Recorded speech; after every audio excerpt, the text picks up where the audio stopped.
ఇయ్యరా? Sir hello Sai sir hello Bittiri సత్యారా అండి మాట్లాడేది రవి ముద్రాజ్. హలో ముద్రాజ్ సార్ కుమార్ బిత్తిరి సత్య గారు, నా పేరు కేశవరెడ్డి అండి, రాష్ట్రీయ వానర్ సేన. చెప్పండి. ఏం లేదండి, మీరు ఒక వీడియో పెట్టారు కదా భగవద్గీతను కించపరుస్తూ.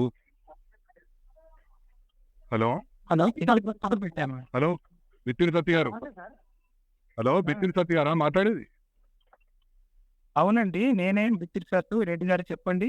అదే ఇప్పుడు మీరు ఒకటి వీడియో తీసి పెట్టారు కదా భగవద్గీత వీడియో భగవద్గీత మీద ఎందుకు అవుతుంది?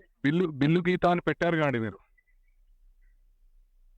హలో సార్ ఉన్నప్పటి నుంచి మీరు చాలా చేసి ఉంటారంటే, మీరు అంటే హిందువులని కించపరచనీకని ఇవన్నీ చేస్తారా మీరు? భగవద్గీత మీరు వేరే స్లాంగ్ లో చేసుకోండి. ఎప్పుడన్నా ఫోన్ చేస్తాం మేము ఇన్ని చేసారు మీరు.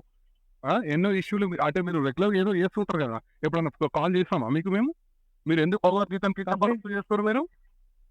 హలో చెప్పండి. పార్టీ పరంగా మాట్లాడదు వినండి. నేను పార్టీ కాదు. హలో బాబు, ఇది ఒక హిందూ ఆర్గనైజేషన్, నువ్వు పార్టీ అనకి. ఇది ఏ పార్టీ సంబంధం లేదు బాబు, అర్థమైందా? కంప్లైంట్ ఇచ్చుకోపని మీద నేనే కంప్లైంట్ ఇచ్చినాం, మేమే కంప్లైంట్ ఇస్తున్నాం. బరాబర్ నీ మీద యాక్షన్ ఉంటుంది. నువ్వు ఇచ్చుకో అనేది పెద్ద మాట్లాడుతున్నావేమో, నీకు లీగల్ ఎట్లా ఉండి చెప్పాలో చెప్తాం. నువ్వు అనుకుంటున్నావు, అర్థమైనా? హిందువులు అంటే కొత్తగా దొరికిందా నీకు? పార్టీ పరంగా నువ్వు పార్టీకి సమాన వేరే అని చెప్పిన హిందూ ఆర్గనైజేషన్. నువ్వు హిందువులను కించపరుస్తున్నావు, భగవద్గీతను కించపరుస్తున్నావు నువ్వు, అర్థమైందా? ఎవరిని మరి నువ్వు అయితే నేనే నువ్వు హిందూ నీకు తెలవాలి. నువ్వు ఎట్లా కించపరిచినావు? నువ్వు ఎవరు నన్ను అడుగుతున్నావు? నువ్వెందుకు అట్లా చేస్తావు? ఏమంటే నీకు చెప్పించేయాలా అంటున్నా? నాకు చెప్పి చేయాలి కాదు, హిందూ సమాజాన్ని కించపరిచే విధంగా నువ్వు చేయాల్సిన అవసరం లేదు అంటున్నా. నీకు చెప్పి చేయాలన్నా అని ఏదో నువ్వు ఎదురు మాటలు మాట్లాడాలి. ఏమన్నది ఏంటి కించపరిచింది ఎవరిని? పెళ్లి గీత అంటే నువ్వు భగవద్గీతను కించపరుస్తావా? నువ్వు భగవద్గీతను పెళ్లి గీత అని ఎట్లా పెట్టావు నువ్వు? నాకు చెప్పు. నువ్వు హిందూ అని నువ్వు మాట్లాడుతున్నావు కదా, నేను హిందూ దారా అని నువ్వు అంటున్నావు కదా. పది నువ్వు ఎట్లా పెట్టావు చెప్పు. నీ పేరేంది? నా పేరు కేశవరెడ్డి. ఎంతో కదా వేసింది? నాదా 45 ఏళ్ళు. నేను 46. 46 నాకడ సంవత్సరం నువ్వు పెద్దనే అంతే.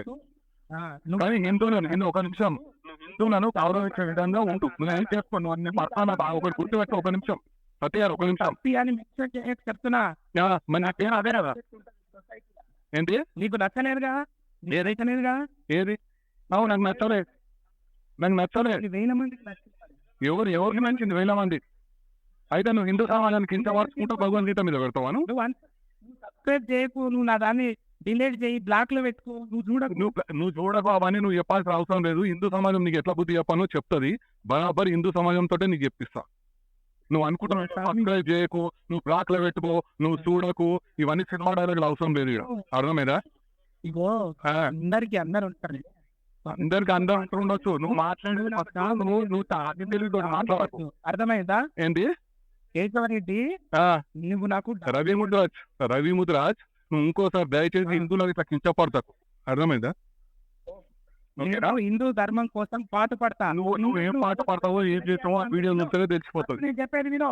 నువ్వు చెప్పేది అంటే నేనేది వీడియో పెట్టా. నాకేమన్నా ఎందుకు చెప్తారు? ఈ షాన్ ఎందుకు చెప్తారు? ఏది ఇతను కించపరచుకుంటా నీకు షాన్ చెప్తాను ఇంకా మాట్లాడుతున్నాను. ప్రచారం చేసినప్పుడు నీ బాధ్యత కదా. నేను ప్రచారం చేస్తాను, ఏం ప్రచారం చేస్తాను? నీకెందుకు ఎందుకు కించపరచుకుంటూ నీకు చెప్తారు? ఏంటి నీకు ఎందుకు కించపరచుకుంటే ఇక నీకు షాన్ కప్పాలా? నువ్వు చేసేది ఇంకా నేను సుఖమైన పని అని చెప్పి నీకు షాన్ కప్పాలి. ఇష్టపడినట్టు ఏ ఆశ్రమంలో రాస్తున్నది ఏంటి? నువ్వు నేను శ్లోకాలు పాడతా, నువ్వు ధర్మం హిందువులు ఉన్నావుగా, నువ్వు ఒక శ్లోకం పాడతా.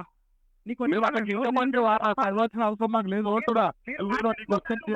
ఏదో కించపరచుకుంటాను మాట్లాడి ఏదో ధర్మం అని ఏదో డైలాగులు అవసరం లేదు. అర్థమైందా? నువ్వు హిందూ సమాజాన్ని క్షమాపణ చెప్పు.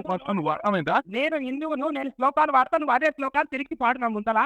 నువ్వు హిందూ కించపరచి పాడాల్సిన అవసరం లేదు మాకు. అర్థమైందా? నీకు ఇష్టం వచ్చినట్టు పాడాల్సిన అవసరం నాకు లేదు.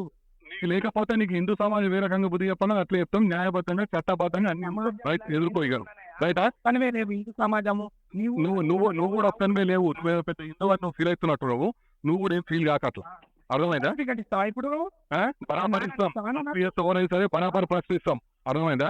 బరాబరి ఎదుర్కొంటా. ఎదుర్కోమన్నా, ఎదుర్కో, ఎదుర్కో, ఆ, ఎదుర్కో, రైట్, ఎదుర్కో.